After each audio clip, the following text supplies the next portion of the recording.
Welcome to the Inspiration Contagion podcast, where we spread inspiration one story at a time. I am your host, Holly Jean Jackson. Each episode spotlights and interviews one transformational leader, their stories, and their advice for how you too can lead yourself and others through inspiration. If you are a visionary seeking to uplevel your leadership skills, then this is the podcast for you. I invite you today to spread inspiration like a contagion. Welcome to the Inspiration Contagion movement. Welcome to episode 48 of the Inspiration Contagion podcast. This week's episode is also being recorded for video, so if you'd prefer to watch, please check out the show notes for the YouTube link. This week's guest is Angel Rebo. Angel is known as the CEO Confidant. He is an influencer, international TV host, public speaker, CEO consultant, board member, and philanthropist. In the last 21 years, Angel has empowered more than 1,500 CEOs in 33 different countries. He was born near Barcelona and has lived in 8 countries and speaks 5 languages. Established entrepreneurs and corporate CEOs hire Angel to bridge the gap globally for expansion and exposure. Angel sits on the board of the Evolutionary Business Council, an organization with more than 350 global transformational leaders, with a combined reach of well over 600 million people. Angel is based in Texas, and in early 2017, he launched his international foundation, Wisdom for Kids. And he has helped more than 1,000 underprivileged kids in Latin America become entrepreneurs using their local resources. With that, welcome, Angel. Thank you. Thank you very much for having me in your show. I love number 48. It's a great number. It is a good number. And I feel like your name is really appropriate. That's amazing, the incredible impact you've had, especially in children's lives. So thank you. You're like, they're Angel. That's incredible. Thank you. I have to say that probably my 3 kids have been a great school for me. Really, being really honest, I have a 20, a 12, and a 10, and they have really been, and they continue to be a great school for me. But thank you. Obviously, thank you very much for having me, for your nice words, and to everybody who's listening to us today, Holly. Yeah, absolutely. And I was hoping you could just tell our listeners a little bit more about who you are and your background. Thank you. Yes, I think you've described very well what I do, so I'm going to say something different with your permission. So I consider myself someone who is here really to connect the unconnected. I think that there's a lot of people that have lost their connection, socially speaking, and I think that probably for the last, right now it's January. I think I know that this is going to air in March, so it's going to be probably now March when you listen to this. But it's been over a year already that a lot of people really think that believe that they have lost the connection. They have lost the connection to friends, to themselves, to some relatives, to a lot of different people. So I consider myself a connector of the unconnected. That's why exposure has been always for me very important, not for the sake of, a lot of people know who I am. No, just because of what I do. And I think that your exposure is only as good as what you do with it. I always, thrive, and obviously this is a great place to be, Holly, thank you, to increase my exposure. But, as far as I'm able to use that exposure to connect the unconnected. So that's why, someone who had worked for so many large corporations, who helping them to accelerate the growth of their businesses, reaching out to all this, the top layer of those companies, and being able to connect them, my experience and my entrepreneurship, humbly, my entrepreneurship skills to help the most underprivileged. That's been a blessing. And why Latin America? Because I lived in Latin America for 10 years and I worked there for almost 15 years. And we're talking about just there, like 81 million kids that were in poverty there in 2012. So that's basically me. I think that connecting the unconnected is a very nice way I like to explain, to explain what I do in this world.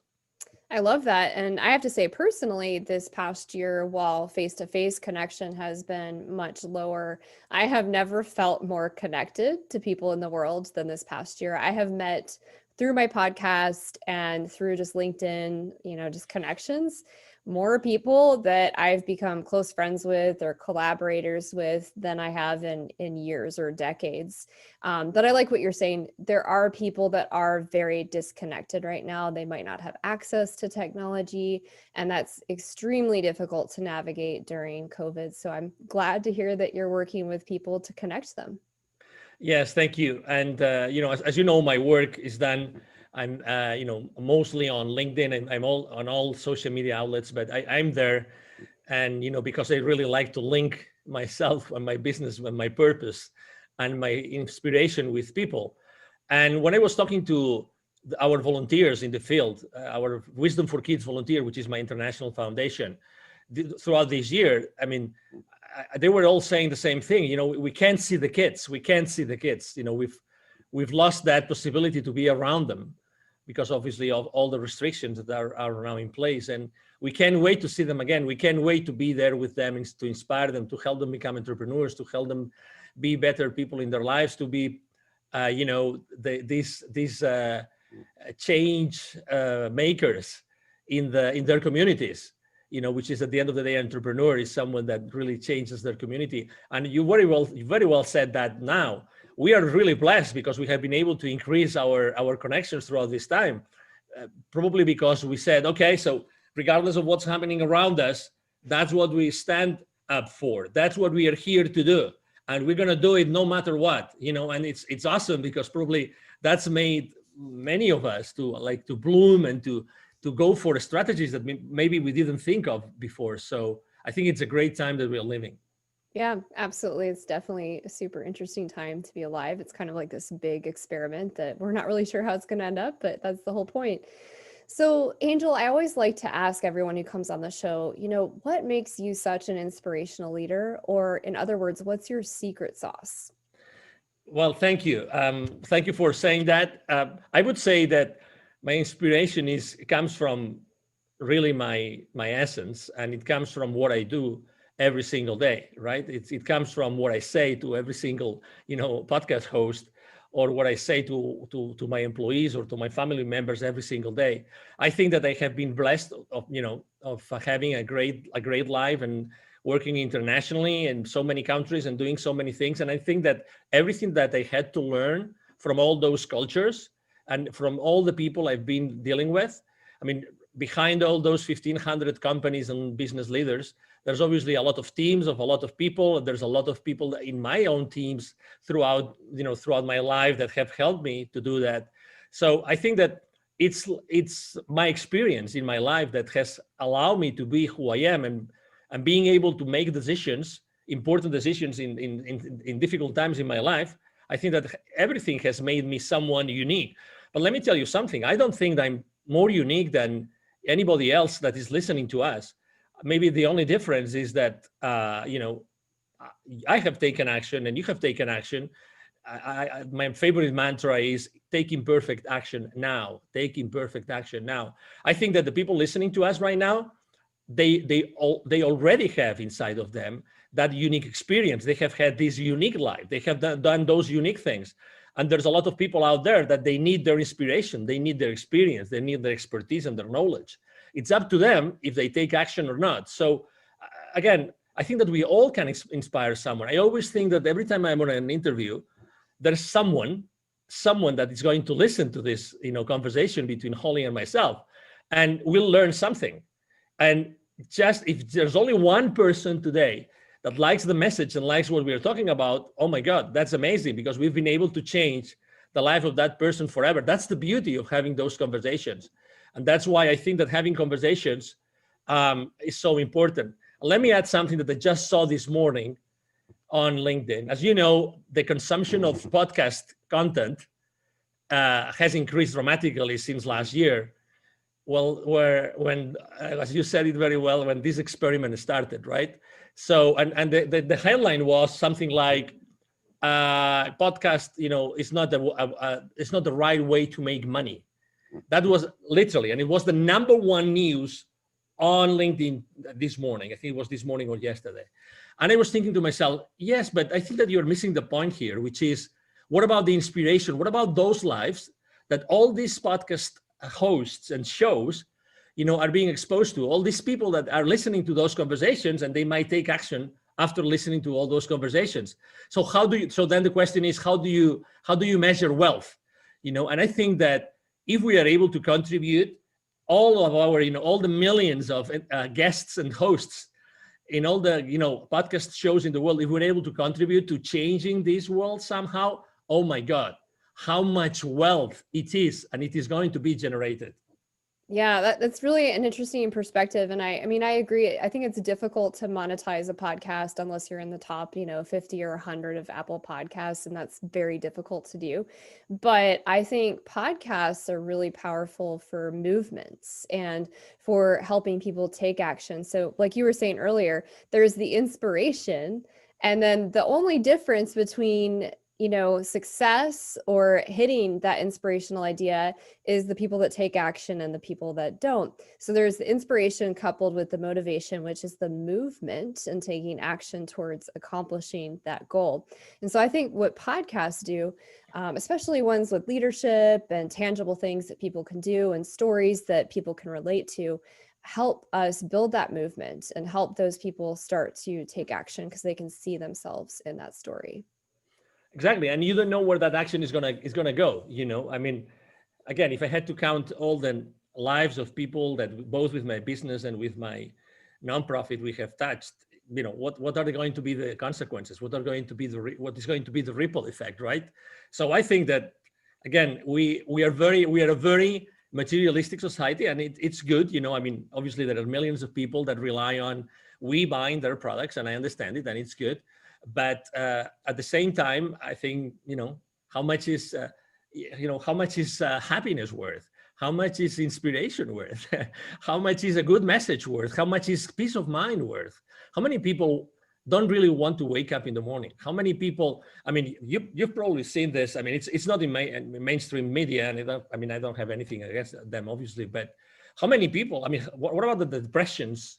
What about the suicide rates? What about all those mental health diseases that have increased so much for the last 12 to 14 months? Nobody's talking about them. And it's a reality. I really believe that there's a lot of people in need, both business and so professional and personal wise. And we are here to help them, and we are here to inspire them. I really think that there's some healing behind what we do every single day, Holly. Yeah, absolutely. I think what you're describing too is, social wealth and having those connections, having that inspiration. I know for me, when I'm interviewing people, it's inspiring. It gives you kind of these new insights and new perspectives and provides a lot of value. So since you're describing how it's more than just tangible physical wealth and capital where you're buying physical things, how would you define success for yourself today, and how did you arrive at that definition?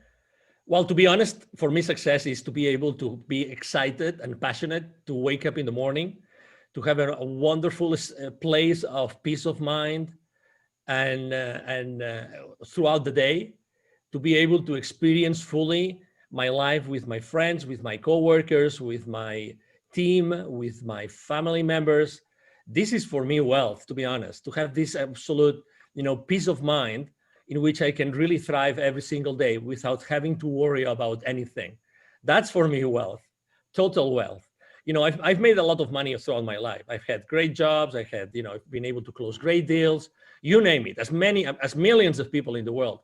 But at the end of the day, nothing compares to this happiness. Nothing compares to being yourself and being able to do whatever you want. Right now, both you and me, we could be doing something else, but we chose to be here. We chose to be, an inspiration contagion. That's what we chose to do.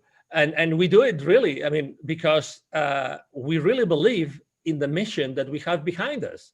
And that's more important. So I'm able to do this because, I really believe I'm wealthy because I'm able to do this. I'm able to set up this appointment with you and have this conversation with you. And really being able to choose every single moment in my life to choose what I'm going to do with it, what I'm going to do with my time. That's real wealth for me. Yeah, I love that. And I guess my follow-up question to that would be for people that might be listening and they're saying to themselves, great, but it kind of requires some of that actual cash wealth in order for me to have the freedom to choose and select how I spend my time. So I would share with them first, and then I'll have you respond. I find that it's really important when we don't have that external validation of, income. We haven't hit the, goal that we're trying to achieve. We haven't hit the next level in corporate America, whatever that next goal is. It's so important that we choose in the moment to be happy. We can choose to have a good perspective and enjoy the journey. But I also want to hear what you would say to people that are still struggling financially, and so they don't have as much freedom to make those choices. Number one, I've been there. Okay, believe it or not, I've been there. I've been struggling financially myself. So that's the first thing. Second thing, I know a lot of people that have been struggling financially, a lot, like a lot. And guess what? Guess what? You will always survive. You always thrive. You always eventually go back to a place of safety. So you have a choice. You have a choice right now. Okay, so keep on digging, keep on focusing on that you don't have, or focusing on what you already have, and focusing on those thoughts, those memories where you already were thriving and you were happy and you had everything that you wanted. You know, get really stuck on those thoughts as opposed to what you're feeling that could happen, what you are, fearing or fearful of what might happen in the future, right? So the reality is that, there's something in this dimension that we live, whatever you want to call it, okay, that has our back. It's a reality, regardless of what we're going through right now. We will eventually thrive, we will eventually succeed, we will eventually be in the right place. So instead of thinking that the worst is going to happen and you're going to lose your house and you will have to move out and you will lose your vehicles and you name it, why don't you think that everything is going to be all right? And everything is going to be all right because you've already been in many, many, many different instances in your life in which you are going to be all right. So, I myself believe that at some point, I mean, I don't believe that when we die, everything is done and terminated and there's nothing after that. I don't believe that. I personally think that, we decided at some point of our existence to come back here. It was our choice. It was my choice to decide to come here. And you know what? I chose to come because there was something that I was going to leave, that it was going to be maybe not something that I really liked, but I was going to be able to thrive and to go through it. It doesn't matter. So I heard someone said one time, that you are only the things that are thrown at you are only thrown at you because you are able to cope with them. Because you are able to cope with them. Obviously, we always have free will to accept them or not, right? But we always can cope with them. So it's just, it's just an exercise. It's just an experiment how we deal with them. But we have this choice. So my advice, if I may, to you would be, embrace that choice, embrace that challenge, and try focus your energy completely of going out of that place where you are now. And you will, because you have always succeeded in doing it. Really, I mean, I know it's difficult. I know there's a lot of fear out there. There's a lot of uncertainty. Regardless, you will make it happen. You will succeed. You will really, really, really go to the other side of the tunnel that you might think that you are in right now. Yeah, I love that. And I have a lot of clients this past year and from 2020 that had so many challenges personally, professionally, spiritually, mentally, like you name it. And I'm sure you have the same experience, Angel. And I just keep reminding them, like, okay, well, what are you learning right now during these challenges? And okay, cool. So from that lesson, how can you apply that to helping your customers? Because they're probably going through the same thing. And that's where the light bulb starts going off is, oh, well, wait a second, this isn't happening to me. It's probably happening for me, which is really difficult when you're in the middle of a challenge or an obstacle to see the silver lining or the lesson behind it. But it is really an important shift in perspective. And I also like the reminder of not focusing on the fear and not going down the should have, could have, what if train, and instead focusing on what you're grateful for today. Those are really, really great pointers. Yes. And, obviously what's happening right now in the world is global, right? It's 7.5 billion people going through the same thing, right? At certain different levels of restrictions, different levels of, lifestyles. I mean, but it's happening globally. So you are one of the heroes, literally, you're one of the heroes that have been given the chance to live this. And some people might say right now, oh my God, Angel is crazy. It's crazy. We are heroes and we're living this, and this virus and these vaccines and these restrictions and so many business owners shutting down their businesses and everything. Well, believe it or not, we are being given this. What do we do? You said it very well. It's happening for us. So this is an opportunity for us to think differently about how to deal with our lives, with our professional careers, and with our clients, and with everybody around us. Really, this is a blessing. This is a blessing. It doesn't look like it's a blessing because, again, I think that, and we haven't mentioned this today, but I think that we have to recover our power and our energy. Don't pay so much attention to what's going on around you. Don't go really, because if you want to be X number of hours in front of your TV set and listening to news or reading to news on social media, it's up to you. You can do it, but don't allow that to take the power, your personal power, away from you. It's you.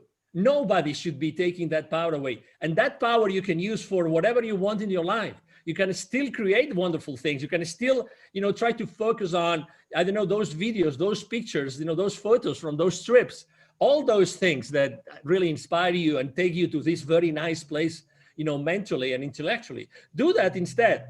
But again, recover your own power. Recover your own power. Don't allow anybody, nor any institution, nobody, to take that power away from you. It's extremely important. And it's still, of course, and that's one of the mistakes I made when I started my entrepreneurial career, is ask for help. Ask for help. If you think that someone can help you because you are struggling, hey, there's nothing that's going to recover. It's going to give you back your time, the time lost. Have someone help you. Have someone help you in that journey. Someone from the outside that might be able to help you, to give you some clues, so you go back to a place where you feel much comfortable and you feel that you are thriving back again. Ask for help. We all have money. We are fearful of losing all of our money. Of course, we've been for years saving it. I'm there with you, but still, time doesn't come back. So use your time wisely and use your resources wisely to go back on track, and use your time, wisely. Yeah, that's a good point. And I think a lot of people think that they're failures when they ask for support or they ask for help.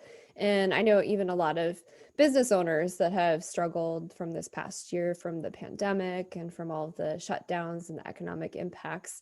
And there's so much shame when they come to you to ask for help. And so I also just want to remind people, if you're listening and you are in need of support or help, there is no shame in that. I mean, obviously you want to ask the right people. You want to find somebody you trust, somebody who is doing well in the area that you need help in, whether that's a mentor, a coach, a class, whatever that is. But be careful who you ask for help from, especially if you're feeling really shameful around doing that. Yeah. I agree. And again, don't be so hard on yourself. I mean, you are so right on the shame thing. So right. But guess what? I think that since the very beginning, in when we are kids, I think that guilt plays a key role. And, we're always told, don't do this, don't do that, don't do this, don't do that. So we are more like guilty for things than being praised for things that we do right. Unfortunately, it is what it is, just because our parents, just to say something, obviously I love to death my parents, but they want you to survive, right? They want you to be a kid that's going to make it to youth and to adulthood. I mean, I understand that, but in order to protect us, very often we are, negatively influenced, and for the good, for the good of us. But the point I'm trying to make is, the other day there was someone that was analyzing manipulation in advertising and media. And he ran a survey, and when he got basically the results of the survey, guilt was the number one instrument being used by advertisers and media to get their messages across. Again, I'm not judging anybody. I'm just saying what the people that reacted to that survey showed in the results of the survey.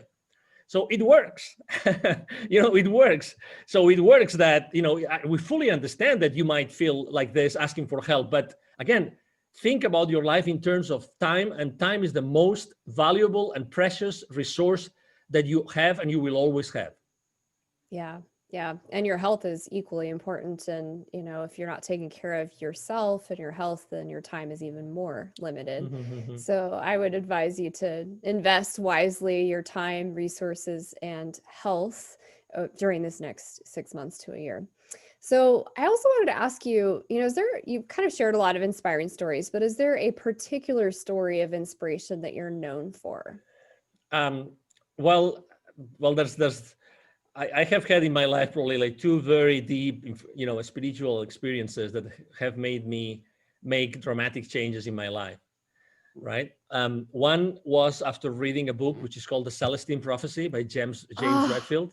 I love the cells. I feel the same way. That changed my life forever. It's amazing. Yeah. So what I was really having chills right now when you were saying this, I'm just having chills again. So when I was reading that book, I said, oh my God, I should have read this book like when I was in elementary school. That's me. I mean, that's how I perceive the world. That's what really everything is about in this, whatever it is that we live in. So I remember I was living in the UK at that time, and they gave me this book. And I finished reading that book, and I was in a specific place. It was in a holiday resort in Cuba, the second in a villa, a very nice place, blah, blah, blah, whatever. But when I finished reading that book, I turned the page and I had this incredible rush of energy for the first time in my life. And I didn't know what it was, but everything that I had read in that book, I mean, for the ones that haven't read it, it's about, a series of scrolls from the Amazonian forest of Peru, and, amazing things about those scrolls. And it's just amazing the way it's being explained. James Redfield is a genius. So when I finished reading that, I said, oh my God, I have to do something with my life. And I decided at that point, it was February, beginning of March in 2001, I had to move from Europe to Latin America. I went back to Europe, and all my bosses said, you're crazy. You want to go to Latin America? Really? You mean you want to go from London? Great position, great future, great career, great salary, everything. You want to go to the third world country? You're crazy. And I said, yes, why not? Why not? Oh my God, my life changed forever. And that was the first time. And again, it was a book. So again, books is something that I think that we have forgotten. Now that everybody, is trying to say, no, anything is justifiable, and you can find anything on any website, and that is supposed to be truth just because it's on a website. Go back to the books. Go back to reading books. Go back to be reading like hardcover books, hard printed books, because they're going to inspire you. There's millions and millions of amazing books that can change your life. Again, looking for inspiration, which this show is about, Holly. Oh my gosh, I could talk for days about the Celestine Prophecy. One of my favorite words is serendipity. And in the Celestine Prophecy, one of the first scrolls that they discover and they teach about through this story is coincidences, and how when we run across somebody a couple times, or we experience deja vu, or something's really serendipitous, a happy accident, it means something. It means we should be paying more attention to that. And so ever since I read that book, which I was in my early 20s when I read that, if I run into somebody multiple times, the third time or second time I run into them, I'm like, hey, I think we're supposed to connect about something. Is there something you wanted to share with me? And every time I do that, there's some profound thing. And they're like, how did you know? It's incredible. It's like these simple things. And totally. Yeah, that's one of the first books that I read that transformed my life and really defined a lot of things for me spiritually as well. So I'm glad you brought that up. Oh yeah, and again, it's a fiction book, but with a very strong, solid message. And there are more books out there, but this one, I mean, it's just the one I remember in my childhood. Maybe another one that I don't know if I will be able to translate it the name in Spanish. It's from Richard Bach. Richard Bach. Excuse me, into English. The name of the is Johann Sebastian Siegel. That's the name of Yeah, the. I have read that. Okay, good, good, good, good. You see? Yeah. And well, let me tell you, by the way, to the audience, Holly and I, it's the first time ever we speak just a few minutes before this show. So no wonder why we had to do this show together, right, Holly? Yeah, no, there's a lot of serendipity. I feel like we could probably have like a whole podcast just on books to read, but anyways, I digress.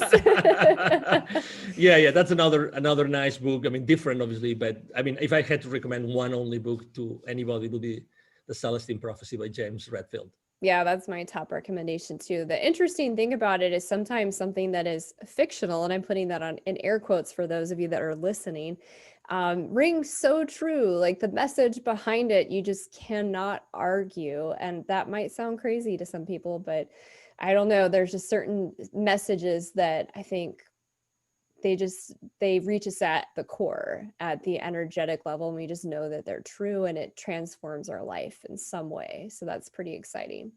Yes. That's an inspiring story. So you identified as a storyteller leader, and I wanted to ask, do you believe that using stories to inspire and lead is important? I think it is, because if you basically bring up something which has happened around you, which is a reality and which involves other people, which involves, and other places, other circumstances. And I think that with everything that's going on in the world, another important aspect of our lives that I think we had terribly forgotten was to go back to our elders, was to go back to the grandparents, to the great grandparents, and ask them for advice. Really, when there's a lot of, as you know, there's a lot of civilizations and cultures that they still not only value a lot what they have to say, but they also make it a purpose, like to daily or weekly sit around them, be with them, and listen to them, not to put them in nursing homes or hospices and have them there until they die. No. Like be next to them to listen to stories. And that's the point I wanted to make. I remember in Spain, my family is originally from a place called north of Spain, close to the French border. And I remember when I was going to visit my grandparent, we're originally from a place in the country in the north of Spain, and he would always tell me stories. And I remember the story of his father going to a Benedictine monastery to learn. So he would literally walk and try to, by any means of transportation in the 1800s, go from this countryside area in the north of Spain to this Benedictine monastery just to learn certain things. Then he would tell me also the stories about, this other member of the family that actually in the 1890 something, he actually went from Spain to Cuba to try to rescue Cuba from the attack of the Americans. So this war between Spain and the US in the last part of the 19th century. So all those things, how can you not? I mean, I'm still remembering them. I remember them, and I think my grandfather died in 1980 something, 85 or 86. So I still remember those stories. And those stories are stories that doing something unconventional, doing something like I just wanted to do it because I thought that that would give me an additional knowledge, an additional edge, an additional wisdom that I needed in my life. Instead of being there comfortable in that area, they decided to go to these two different places in the world to achieve different goals. So the stories are powerful. Stories are powerful because you don't know what the story is going to end up. I have a great friend who has an incredible business. What she does is actually she gives different people the first statement, the first few words, and she's asking them to write a whole chapter with that initial sentence. So she just gives these people the initial sentence, and they have to finish the sentence, making up a story. They can talk about anything in 2,000 words, just with the first few words. everybody explains a completely different story. Everybody. And then what she does, she's already working on this. She's already working on his first book. She publishes the book. So that's the power of 20 plus people that from the very first idea they got inspired to come up with an incredible story, fictitious or reality, that it's going to inspire their readers. And again, we have to go back to stories. Yeah. It's something that we are so much missing. Well, and I think that's why podcasting has become so popular, is because if you go back to caveman times, we had more long form dialogue. And because we're so disconnected from this experience of the pandemic, people are being drawn to the long form discussions, which is what podcasting is really about. And like you just mentioned too, books are just always inspiring. There's so much wisdom. I'm actually reading like 8 books right now because Cool. like they're kind of slow reads and they're in different aspects of my life. And so I'll like absorb one chapter in one area. And then the next time, like, oh, I need to read on this. But books are so powerful, and they're powerful because they have stories and they teach us wisdom and they help us continue to grow as students in life. So I think that's why podcasting and books are hopefully making a comeback, is because we're missing that long form story element where we can connect to each other and rebuild that community element. I totally agree. And I think that regardless of what our purpose in life is, or even if we don't know what our purpose in life is, I think that we play a role in the community. Even if we live in a small neighborhood and we don't have that much contact with our neighbors, we are part of the community, and we choose every day what we do as far as the community goes. It's our decision. And if you want to take action and you want to do something and you want to start an initiative, just go and do it. Don't wait for anybody to give you social approval. Just do whatever you think is right. Because again, I really believe that there's a lot of people in need right now, and many people we don't know that they are in need. There's a lot of people in need. So it's the perfect time to be contagious, not only with inspiration, but also with generosity. So just, and as you know, we have so many material things that we probably don't use, and we could give someone just to make them happy. Honestly, simple things can do so much to change our communities. And again, when I go to Latin America with my kids, I see that all the time. A simple small book of 20 pages, a tale, in English, it's just an amazing, community changer. Just because it inspires someone, because it allows them to see the English. I can learn some basic English, words and lessons and expressions, and that can help me, make me understand something that is written in another book or magazine, or I hear in the news, whatever that is. So again, there's so many things that we can do today. Yeah, there's a beautiful story about, I think it's a nonprofit. This is a book that I read a long time ago about pencils of promise. And so this young gentleman traveled the world and he started handing out pencils to people in impoverished areas. And these children were just so overcome by having a pencil, because it opened their world up, because they didn't have the ability to write anything. So simple things like that. But even further than the physical things you can give, for people that are listening and you've figured out a solution to something.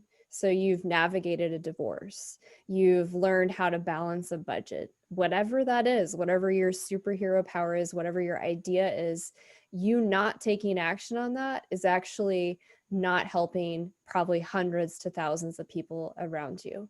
So instead of letting fear run your, agenda and not taking action because you're afraid you'll fail, think about all the people you could be helping transform their lives. Exactly. And it's your decision.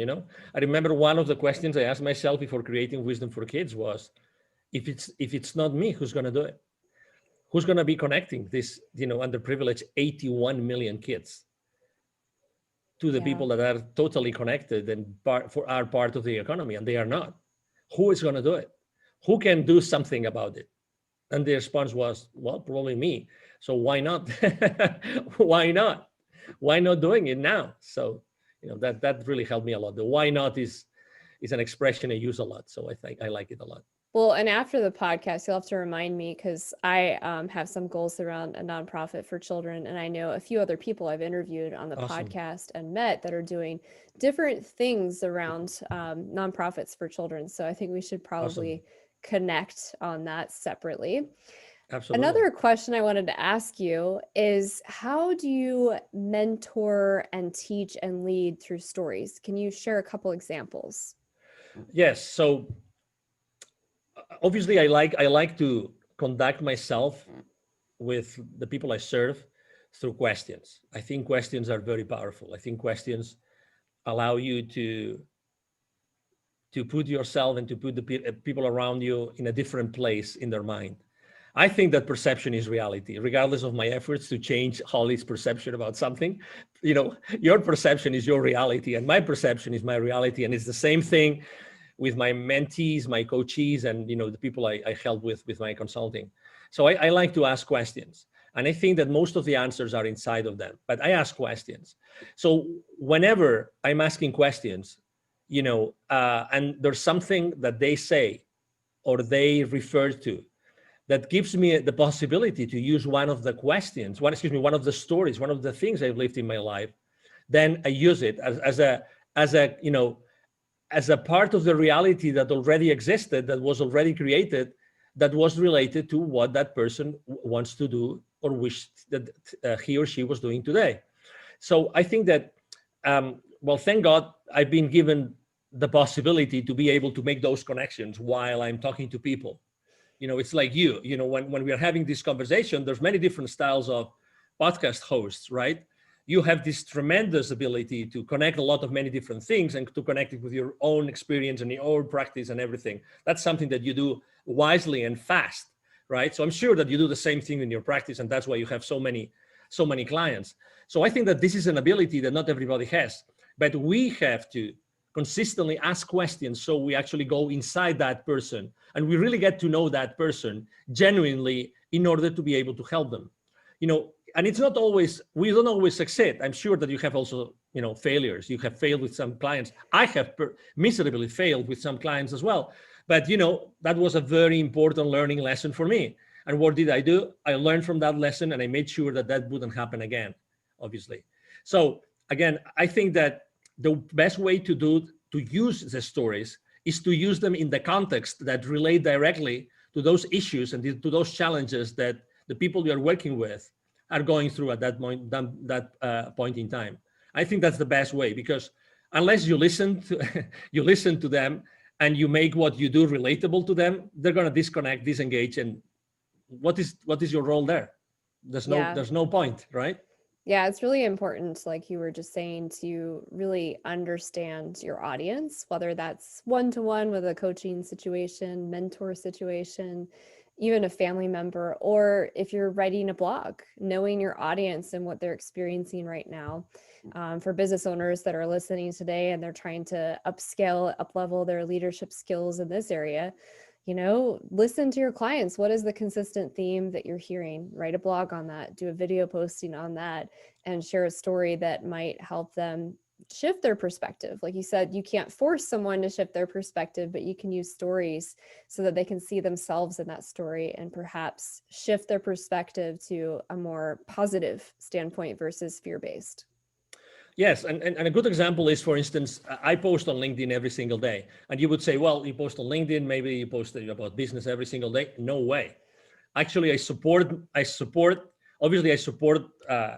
single podcast host that is, that is willing enough and good enough and generous enough with me to interview me. I also support a lot of authors with their books. I love to support them. Obviously, I support heavily my clients, but I always make this balance of business related posts with personal related posts. Because as you very well said, I have to talk to my audience and what they are going through. Probably one of the subject matters that I wrote the most last year, it wasn't about working remote. It wasn't about working from home. It was building bridges. In 2020, it was building bridges, and the second most frequent subject matter on my post was give me a break. Give me a break. Those were the two most important things. Are they related to business? Well, obviously, who didn't want a break last year? You tell me. Who didn't want a break? I think I posted in a couple of months, I posted 5 times about giving me a break from different perspectives. Who doesn't need a break?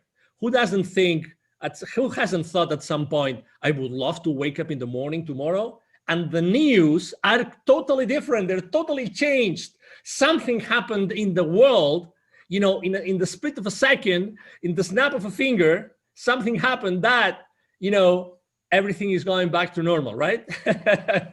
So that's why I think that it's very important, to your point, to listen to your audience, to be very specific about your audience, and to talk to them consistently.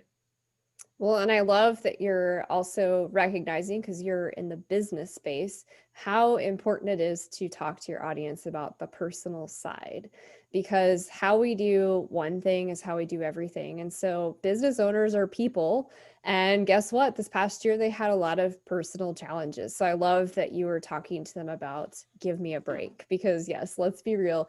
I would love if anybody's listening to this that did not need a break in 2021 and 2020, please send me an email, because I'd love to hear your story, because that's just hard for me to fathom at this point. I found myself last year needing a lot of breaks, and it wasn't that I wasn't doing a lot. In fact, I felt like I was doing more to be of service to people that needed things and they were free. And then also to pivot so much in my business because of everything that happened economically. And that's exhausting. So it's really, really important, if you're listening and you're feeling burnt out, take a break. Take an hour vacation, a 1-day vacation, a weekend where you unplug and stop obsessing about what's wrong in your business, what's not going right, and just be with your family and be grateful. I guarantee when you come back, you're going to have new ideas and probably a lot more energy to tackle the problem. Yes, we all need a break. The ones that haven't had a break yet, we all need a break. Take a break. The world will carry on without you. So, again, don't worry about the future and again, going back to the beginning of the conversation, right? So you choose what you do with your mind and where you focus your energy. You choose to do that. And I hope that, you had a little bit more of inspiration to probably look at somewhere else and focus your energy on doing something else. It's really your choice, even though it looks that it's not sometimes.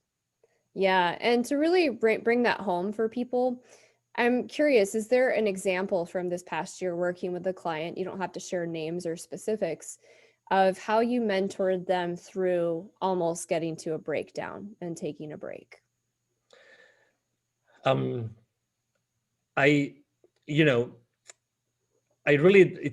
It's difficult to allow someone to get to that place where, they were close to a breakdown, so I knew that things were going to happen. The most traumatic moment in my life was probably my first divorce.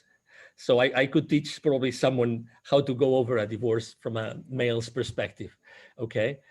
Because again, everybody has their own story, but this is important for me, because I think that when there is a loss of any kind, and last year, I think that loss is a good example.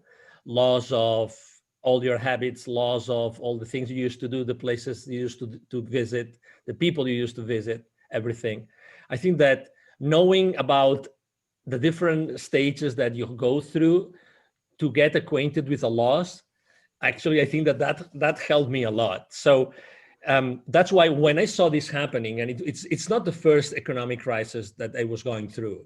I lived very intensely 2001 and 2008, 2009, very intensely. So from a business perspective, I was already doing things that I knew that I had to do in order to overcome this for my clients. And I think that one important thing that I rediscovered with my clients this year was to have these tough conversations. That's something that I learned from someone, which is called the secret contract. So I believe that we all have something called secret contracts. Which is that you expect from people, and you expect from everybody who is related to you at some point, you expect from them specific things. but they also expect from you specific things. And those conversations have never happened. So you expect things from your partner, from your kids, from your parents, from your friends, from your business partners, from your clients, and the same thing the other way around. But guess what? Those expectations have never been substantiated, right, on a conversation. You've never had those conversations. So in this moment, in which in that moment last year, in which our minds were going so fast, spinning, spinning. I think that having those conversations and say, okay, calm down, let's collect ourselves, and let's talk about this. So what are the options? What's going to happen? What might happen? What we don't know that might happen. Okay, so there's all these things being said. We're being told all those things, but what is really going to happen? What is uncertain? What is certain? And then help them navigate in that environment of certainty versus uncertainty. And again, okay, we're losing specific things, but it's also the time to gain other things, to bridge the gap, to do other things that probably we didn't have time to do before. Okay, so in this reset that's going on, what else can we do that we were not able to do before? So I think that, answering to your question, I was able, or I had to focus or refocus my clients' goals, objectives, minds into what was really important for them, so I could help them better see what the path, what the journey was going to be moving forward. And I think that helped me a lot. Yeah. And that's a great reminder is when we have these secret contracts and these expectations, oftentimes we are left disappointed and frustrated and in fear because that contract has been broken, and in our mind, it's this sacred contract that we've never spoken out loud. So I imagine a lot of people, especially people that are sheltering in place at home with kids, and maybe their relationship was already a little rocky. This is making those difficult conversations come to the surface faster. I think it's the same thing with business owners that had to pivot a lot to try to survive, or maybe they didn't make it. So yeah, a lot of those difficult conversations are happening, but like you were kind of alluding to, that's also allowing people to see what's most important, which is really great and really insightful so that they can realign their life and their business and where they're headed in this year. Absolutely. Yeah. Yeah, I agree. And again, it's our choice. It's our choice to decide what we want to do. We have, honestly, I think that we have an incredible, ahead of us, an incredible time to do incredible things, to pivot, as you said, to reinvent ourselves, to decide what we want to do with our lives. That was a good opportunity for us to decide what we wanted to do, and keep on helping, keep on doing things for the rest of the world, keep on giving back, and it's gonna come back to you. So I don't know. I mean, I like to see the life, from a positive perspective, and I think that we all have this incredible power inside of us, and we can be inspiring everybody every day. Absolutely. Well, this has been great. We're actually going to move on to the lightning round of questions. I am pretty sure I know the answer to your first question. What's your favorite book? Yeah, it's The Celestine Prophecy by James Redfield. Thank you. Excellent. What networking or community group do you love the most? Well, I like very much the Evolutionary Business Council, the one that you mentioned originally, because it's a group of transformational leaders, and we actually have a huge outreach to reach the world, to change the way that the world is doing business today. Excellent. What's the best piece of advice you could share with others today? Take imperfect action now. Excellent. And if you could share one message with the entire world, what would that be? You are an incredible human being, and with an unstoppable, capacity to change the world. Just you inside of you right now. So just please be aware of this and take action, whatever it is. Take an action, even if it's a small, to start, living the rest of your life today. Love that. And what's the legacy you wish to leave behind? Well, a series of examples of, how can we live this world? How can we actually take action in this world every single day and use that energy that we were given when we were born to do good things? As if I'm able to live, good examples of good people that are doing good in their businesses and in their lives, in the millions, I think that will be a very nice legacy. I love that. All right, so Angel, this has been great. Angel's been really generous. He's offering a free gift to our listeners. He has a free 15-minute business consultation. To get that, just go to his LinkedIn page, and that will be in the show notes, the link for that. And you can use the calendar link there to book some time with him. Absolutely. And I don't know about you, but he's pretty inspiring. He's got some pretty good information, so you should check that out. I will also have a link to his website and other social media handles as well in the show notes. Anything else you'd like to add, Angel? No, just thank you very much for allowing me to be here. Thank you to everybody listening to us today. And if I may just share the email address with everybody. You said very well that I am on LinkedIn, very active on LinkedIn every single day. If you want to reach out to me directly, just send me an email. It's very easy. It's angel@angelrebo.com. Rebo is my last name, spelled like R-I-B as in boy O. Again, angel@angelrebo.com. And I will be very, very glad to respond to your email. I respond, either my team or myself, we will respond to your email. And again, thank you for the opportunity to serve you today. Excellent. Thank you so much, Angel. This has been a wonderful interview. You bet. Thank you. Thank you. So how can Inspiration Contagion help you today? There are 3 ways. Number 1, make sure you subscribe to the podcast on the podcast listener of your choice so that you get newly released weekly interviews with transformational leaders from all around the world. They're going to provide practical, actionable tips for you that you can take and implement today. Number 2, if you have a burning problem or you're having some challenges, but you're not really sure where to start, so go ahead and visit hollyjeanjackson.com/events and find an event online that suits your needs so you can begin exploring and learning more today. Number 3, if you have a specific issue or challenge you're facing today, a burning issue that you need to resolve right now. Perhaps you're trying to build your guilt-free business. Perhaps you're trying to build an online product. Or you're facing some challenges with technology in your business. You're trying to scale to that next level. Regardless of what the challenge is, go to hollyjeanjackson.com and then visit the services section and schedule an appointment. I'd love to offer my listeners a complimentary coaching call so we can figure out and get to the bottom of your problem and explore if coaching is a good fit for you. Those are the 3 ways Inspiration Contagion can help you today. Remember, nothing changes without action, so be sure to take action today.